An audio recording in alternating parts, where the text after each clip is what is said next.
Good morning. It is a beautiful day here in North Carolina, and today with my colleague over here, dude, we're going to talk about the pros and cons of tripods. So come along and enjoy this adventure.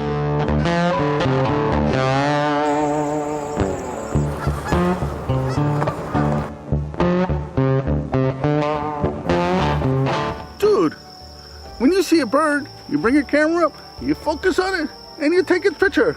There's no reason to fuss around with a tripod. He is not wrong. Tripod is another piece of equipment that you have to bring out into the woods. It's a piece of equipment that you have to carry with you. If you fly somewhere, you gotta fly with it. If you're driving a car, it's gotta be in the car with you. When you get out of the car, it's another piece of equipment that you have to set up and grab. It will definitely slow you down. But I think the advantages of it is, one, you have a stable platform. And I think the number one issue I see a lot of people that are taking pictures of birds is that they simply can't hold the camera up for long enough for the bird to get into that right position. So what they do is they do this bobbing game where they have the camera hanging from the strap, and when the bird comes up, you focus on it and you take a picture. Where when you have it on the tripod, you are literally just waiting for the bird to get into position. So you can be sitting there waiting for a parent to feed an offspring. You can wait for a bird to come up out of the water, turn its head, whatever, and you're just sitting there waiting. And you can get those epic shots while you're waiting. If you're bobbing up and down, doing one of these, you simply can't hold the camera up for 2 or 3 minutes waiting for the bird to move into position. So I think that's one of the biggest pros that you can have with a tripod. Dude, tripods are old technology. This camera here is able to crank up the ISO. I can get incredible shutter speeds at very low light. So why would I need a tripod?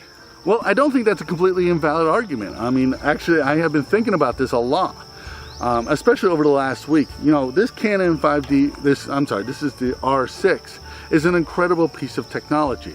The quality of the images that are coming out of it are much higher than my Canon 5D Mark IV. Also, too, with the advancements in software that has occurred over the last year, you can really bring back an image that, 2 years ago you would have just thrown away. So it's really incredible what you can do with the technology. But one of my core beliefs is that if you don't get it right in the camera, it is much harder to fix it, and there's no guarantee you will fix it. So I strongly believe in a tripod. I believe that it's something that if you buy it and start using it, you will definitely see that it is a useful item. Now, I'm not saying that you will use it all the time, and that would be insane, but it's something that I have over the years kind of like embraced and de-embraced and embraced and de-embraced. But more often than not, when I'm going out photographing wildlife, especially birds, I have this tripod with. Dude, you harp about specialty equipment all the time. You say don't buy a piece of equipment for one situation. That's what the tripod is. You gotta think about it. A good tripod, minimum tripod that you use for wildlife photography is $500, $400 to $500. Then you gotta put a head on top of it. There's another $150 for something that you may use or use sometimes or should have with you in case you want to use it. Never mind the whole difficulty of transporting it on a plane or in a car. It's something that just gets in your way sometimes. I think a tripod has outlived its usefulness. Well, I have to say, he's made another good point. I mean, tripods are expensive, and if you're deciding to get a tripod and not a better lens or a better camera, and you're on the fence about which one you should definitely get the better camera. You should definitely get the better lens. But if you have a pretty good setup, having a tripod will bring out the best in this equipment. One thing I've said too is that your ability to have a stable platform is worth more than anything else because it's just that value. But he's right. A minimum tripod for wildlife photography, a carbon tripod, is going to run you $400 to $500. And this one came with a ball head at $500, but I bought a gimbal head to go with it. So the gimbal head cost me another $200. I mean, that's a lot of money to spend for something that you'll use sometimes. The weight is definitely a consideration for all this. I mean, this is just an additional part of your kit that you have to carry.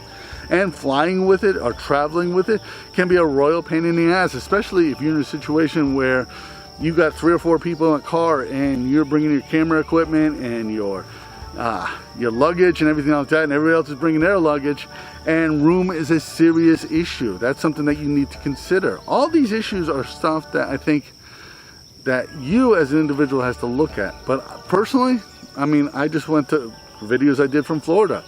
I went there with 4 people in a Subaru.